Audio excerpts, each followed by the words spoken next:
Welcome to Facebook deactivation tutorial. First of all, go to three lines in the left upper corner.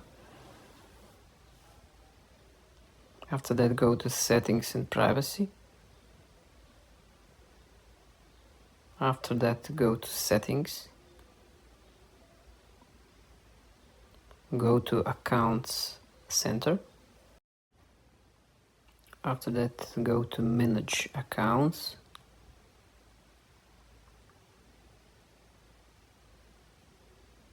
Go to your profile. Go to deactivation or deletion.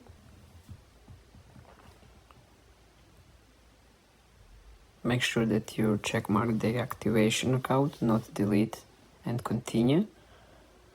If you have, here is a list of Facebook pages that you manage. Continue. Now you put your password for your Facebook account and you are done. Your Facebook account is fully deactivated.